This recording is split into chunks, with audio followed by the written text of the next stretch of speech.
Noon used to mean 3 in the afternoon, not metaphorically, not approximately. 3 o'clock by the clock was noon. Then a group of medieval monks got hungry, bent their own rules about when to pray, and accidentally dragged the entire concept of midday forward by 3 hours. That is what happened. Here is how. To understand this, you have to picture the world before mechanical clocks. We're talking about early medieval Europe, roughly the 8th through 12th centuries. Time was not something you checked, it was something you heard, and only if you lived near a church. The Roman system of dividing daylight into 12 equal hours had survived into Christian monastic life, and those hours were not fixed the way our hours are. They stretched and shrank with the seasons. An hour in summer was longer than an hour in winter because you were always dividing the available daylight into 12 parts. Monasteries ran on a schedule called the canonical hours, a set of fixed prayer times that structured the entire day.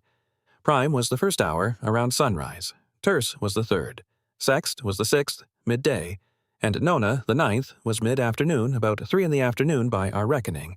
For ordinary people outside the monastery walls, the church bells marking those hours were the closest thing to a public clock they had. When the bells rang, the day pivoted. The word noon traces directly back to the Latin phrase nona hora, meaning the 9th hour. In Roman daily reckoning, you started counting at sunrise, roughly 6 in the morning. Count 9 hours forward and you land squarely at 3 in the afternoon. The Old English word that descended from this was non, and it meant exactly that. 3 p.m., the 9th hour, from sunrise, the time of the canonical prayer called nonus. By the early medieval period, this word and this prayer were firmly linked. The Rule of St. Benedict, written around 530 A.D. in Monte Cassino, Italy, laid out the canonical schedule in precise detail. Benedict was not inventing these hours, he was codifying a tradition already centuries old. But his rule became the template for monastic life across Western Europe, and it locked the hour of nona at the 9th position, mid-afternoon. Here is where it gets interesting. The canonical hour called nones included a practice of fasting until that prayer was complete. Monks were not supposed to eat their main meal until after nones. In theory, that meant waiting until 3 in the afternoon. In practice, especially during long fasting seasons like Lent, that was a very long time to go without food. So, what happened? Slowly, quietly, and with remarkable consistency across different monasteries in different countries, the prayer of nones began to creep forward in the day. If you pray nones a little earlier, you can eat a little earlier. Nobody announced this officially. It was not a decree from Rome. It was just the accumulated weight of human hunger nudging a ritual forward, hour by hour, decade by decade. By the 12th century, in England and across much of Northern Europe, the prayer of nones was commonly being said around midday, not mid-afternoon. The word non in Old English had already been in use for centuries, meaning the 9th hour. But as the prayer moved forward to midday, the word moved with it.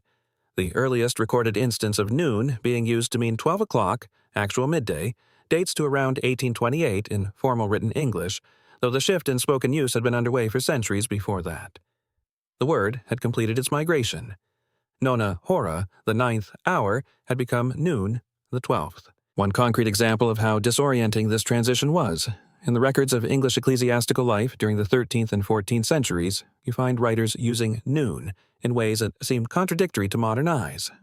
Texts from Canterbury and other cathedral centers reference the hour of noon in contexts that clearly indicate midday, the sun at its peak, while simultaneously preserving older usages where nones refers to the afternoon office. The same word, the same Latin root, pointing at 2 different points on the clock depending on which community wrote it and when.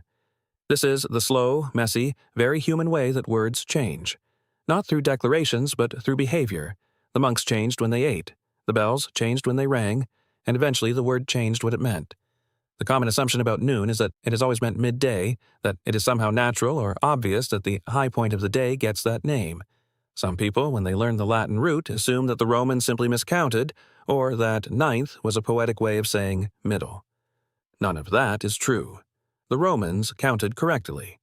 The 9th hour from sunrise is 3 in the afternoon, and that is exactly what it meant. The word did not start as a synonym for midday and get given a Latin number to dress it up. It started as a precise, numerical designation for a specific time of day, and then that time changed because human behavior changed. The misconception flattens the history. It treats the modern meaning as the original meaning and asks the word to justify itself backward.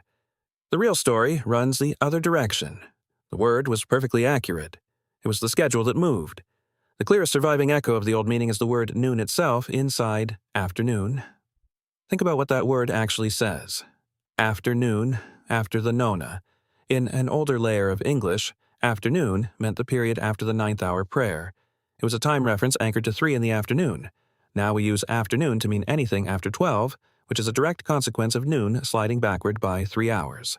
The Italian word for afternoon, pomeriggio, comes from the Latin post meridiem, which is more literal, after the meridian, after the sun crosses the middle of the sky, that is the 12 o'clock anchor. But in English, we kept the older anchor and quietly moved it. The canonical hours themselves still exist in Catholic and Anglican practice. The Liturgy of the Hours still includes an office called nun or nuns, and in many communities it is still prayed in the mid-afternoon, a small living remnant of the original meaning preserved inside a religious tradition while the secular world moved on. The word noon connects to a family of words built on the Latin root novem 9. November is part of this family. In the original Roman calendar, before Julius Caesar added July and August and pushed everything forward, November was the 9th month. Same root, same counting problem, same result. A name that made sense once and now seems off by 2. 9 itself in Proto-Germanic traces back to a form that connects to the Latin novem and the Greek ennia. The number was stable across Indo-European languages. It was the cultural and institutional use of that number that drifted. Nona also gives us the prefix non in words like nonagon, a 9-sided figure, and it sits inside nonagenarian, a person in their 90s. These are all clean, direct descendants of the same root, all preserved with their original numerical meaning intact. Noon is the odd one out, the one descendant that let its number slip. There is something worth sitting with here. Language does not change in the abstract. It changes because people do things differently, because schedules shift, because hunger wins out over ritual precision, because the bells ring at a different time and eventually everybody just calls that time by the old name. The word does not decide to mean something new. The people using it do, gradually, without a meeting, without a vote, across generations. Noon is a record of that process. It is a timestamp of when medieval monks got hungry enough to move their prayers forward and, without meaning to, pulled 12 o'clock into the name of the 9th hour. What?